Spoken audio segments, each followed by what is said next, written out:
Basically, I want to put the mindset off for those people who think that meditation is some voodoo or some kind of thing that normal people will not do. So I want to make sure that I want to reach out to people who think this way and change their mindset to actually say that there is science in it. And how I want to add my experiences in this. I meditated for the past 5 years now, and I want to add my experiences along with it and actually prove to you that meditation is for everyone. So meditation and spirituality go hand in hand parallelly. Spirituality is connecting with your inner self, that is your inner soul. So that soul, we need to protect it. We need to keep it calm during the life journey itself. As you walk in this life journey, we need to protect it, calm it down, let it know that it is safe, it is protected, and it is in a very beautiful environment called Earth, which is a school, and we want to make it feel very comfortable that this Earth is a comfortable place, and you're here to learn and only experience. So the first thing is people. The moment I say you need to meditate, if they come to me for some problems, if I say you have to meditate, they'll be like, "Tell me something else." So they don't understand that I started becoming a better person. I healed my migraines and I healed my family problems and relationships from meditation. So meditation was my first step.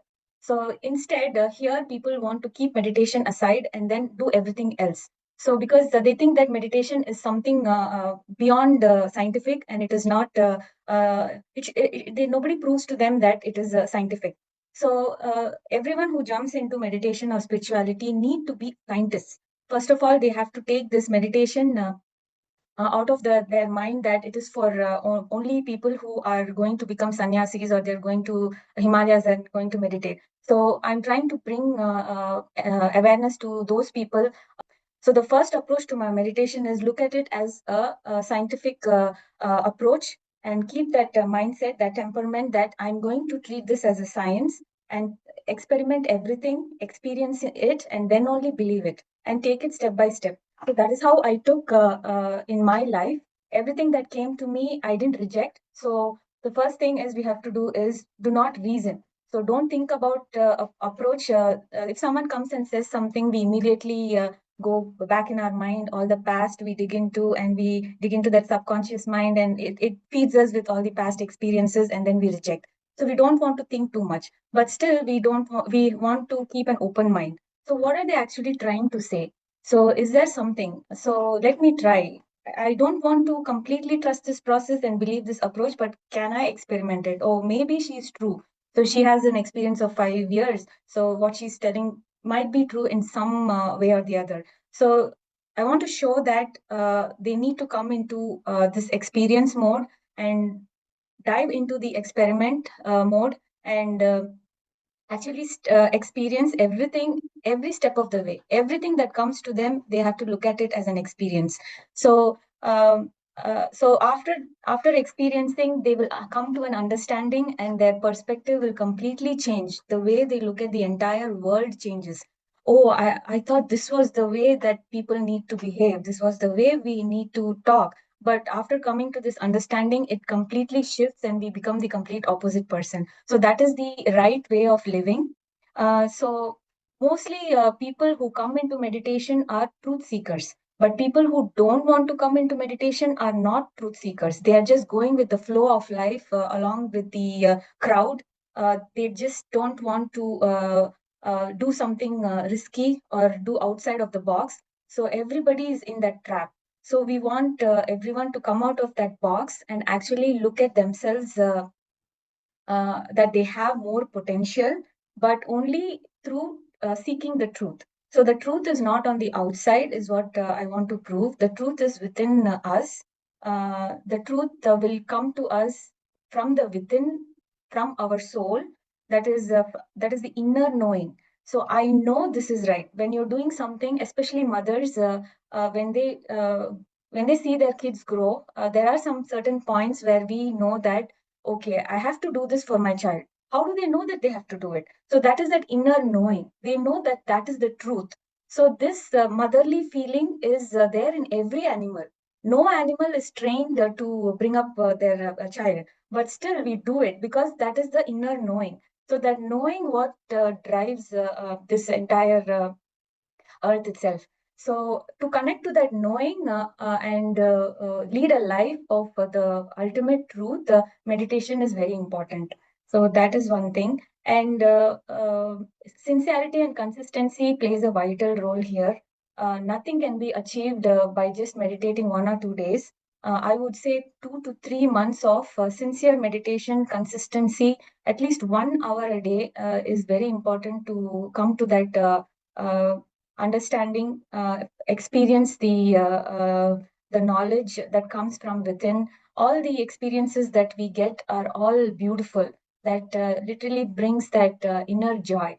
So sincerity and consistency is very important. Otherwise, none of the meditation techniques will ever work. So meditation is also a part of learning process. So when we dive into meditation and we are deep into meditation, we begin to explore. Unknowingly, we begin to explore. The first thing that happens is you unlearn everything that the society taught you to live materialistically. Do this job, study, get this this many percentage of marks, go ahead with this college, study, do hard work. So all that is there. So they are training us with all these things. But at one point of time, after you're done through with all this societal pressure, you reach a point where I've done everything, but there is no happiness. I don't feel peace. I don't feel calm. So why am I trained this way? So that question pops up between the age of 30 and 40. So that is where the wisdom kicks in. So at this particular moment, there should be someone who will come to these kind of people and say meditation is the way. So meditation should come to them. Till today, till nowadays, meditation wasn't a big thing. In my age, in my mom's time, and when I was 20, 30, I never heard about meditation. But nowadays, in the past 5 years, if you see, meditation has grown. So even if I can reach one person and shift their mindset, that is enough. So that satisfaction brings me enough joy. So that is the science behind the meditation. When you look at it in a layman view, so let me go to the next slide. So you want to be your own master. So I always see people running behind somebody. I don't want to mention names here, but trying to find a guru. So people see me meditate and they say, "Who's your guru?" And I'm like, I don't need a guru. I am my own guru. My breath is my guru. My breath guides me. Whenever I observe my breath, it seems to give me responses. I get solutions from my for my problems through the knowing inside me. So why do I need a guru? So when I say that, people are offended. Oh, you don't have a guru, then you're not eligible. So I don't think you are the right person. I want to put myself into your hands. So that mindset needs to change. So you're your own master. You don't need to be following anybody, or you don't need to bow down and surrender to anyone, or you don't need to be in front of anyone to feel that bliss. You can feel that equal amount of bliss in your own home, in your own room, on your own couch, your favorite couch. You can sit comfortably with all the pillows and blankets and meditate and feel bliss. You can feel the entire universe coming to you, to your room, on your couch. So that is something that I experienced doing meditation in these 5 years. So yeah, so why you want to be a master of yourself, right? So if so, supposing I am feeling low today and emotionally down, I go in search of, I'm a normal person, say I'm not meditating, I'm not spiritual. I go in search of some person, a guru or somebody, and they're running some sessions. I go run there and I sit there for 3, 4 days and feel that bliss and remove that emotional stress, and I come back. But again, you're going to face the world there. Tomorrow, who's going to help you? So you're out there in this world all by yourself. So when you're standing there, if you have a conference and you are presenting in front of 100 people, you need to stand there and do alone. That guru is not going to come and help you at that particular moment. So you need all the energies, all the stage fear needs to go away. All the intelligence needs to come to you at that particular second when you are talking about something. After the conference is over, people will ask you questions and you need to answer them. So will that guru come to you and answer those questions? No, it has to come from that intelligence. That intelligence comes from the energy energy space that you enter, the emptiness, the Sunyam state, we call it. When you enter there, the intelligence comes from there. You get connected to that through meditation. So meditation is very important in this case. So it will help you in work also, when you are in a very stressful situation or when you are nervous. In the example that I said, that you are throwing a conference, so it will help you at that particular moment when someone asks a question, and for a sec you will think that, okay, do I know the answer for this? And somehow that answer just reaches you in a fraction of a second from the intelligence, and you deliver it to the person who asked that question. So these kind of things actually happen to me. When I am talking, it comes through. So this is called channeling. There is infinite information out there. You will not receive all the information. You will receive only information that you need and you deserve. So at that particular moment, what you need, that will be reached to you. But you also need to be eligible for it. Eligibility is you need to be connected to that energy space through meditation. So if you're not a meditator, you need to prepare a lot.